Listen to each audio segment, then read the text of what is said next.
This is from Zero Hedge. Rittenhouse trial erupts into chaos as prosecution goes on defense over withheld evidence. From earlier on in the afternoon, the Rittenhouse trial was thrown into chaos on Wednesday after it emerged that the prosecution gave the defense a low-resolution version of drone video depicting the events of August 25, 2020, resulting in the defense asking for a mistrial late Tuesday. Here's the thing, and I understand, and like I said, what I do understand about mistrials and mistrials with prejudice is that, you know, there's a number of things that can happen along the way that can cause a mistrial, where it's almost like tainting evidence. Something's been tainted in a way where it may not have been on purpose, but you now have to just, it's better off if you're going to say that there's going to be justice delivered through all of the greatest standards that you can possibly guarantee. You need to just throw it out and do it all over. And that kind of a mistrial will result in a trial being done over from scratch. They go to jury selection again and everything. But mistrial with prejudice is, I mean, there's been no more greater display of prejudice coming from a prosecutorial team than what we have seen in this spectator sport that is American politics, because that's what's playing out right now. And it's clear to me that both the jury and the judge are obviously afraid of the peace and love paramilitary brigade that's outside of the courtroom right now. That's being antagonized by everybody from the president to the United States on down the line. That's what it seems to me. It's like the judge and the jury are trying to avoid being the ones to do the right thing. He doesn't want to have to throw this whole thing out, which he should have a long time ago. For as good as he has been, he knows what the hell's going on. And the prosecutors, just like fucking Eddie Haskell from Levy the Beaver, they're just, you know, what just playing dumb, obtuse, dumb. Like I don't know. We're just following. We're just doing all you know. We're following the rules.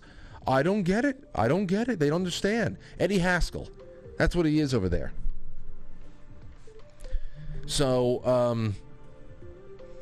now, as far as what this video is supposed to depict, I gotta be honest with you. I don't know what I'm looking at. It is honestly, it's very easy to see that the prosecutors gave them a low resolution. This looks like an old, I don't know, AVI file in 1996. You know, so it looks horrible. Definitely true that there is a low-resolution file that was provided to the court by the prosecution, and they were withholding something that was high definition. As far as what's going on inside of there, I don't know. Now, after the defense argued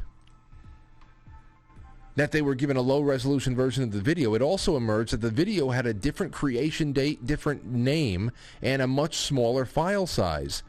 Assistant District Attorney John Krause, a.k.a. Lunchbox, the fat guy, insisted that the resolution issue wasn't intentional. Quote, "If I knew how to compress files and do all the technology things, I'd have a much better job," claiming that they had not done anything to alter the footage. Now listen, I'll tell you one thing real easy for anybody out there who's not, you know, part of the legal profession, or even if you're out there doing any kind of video editing in a professional sense or an amateur sense.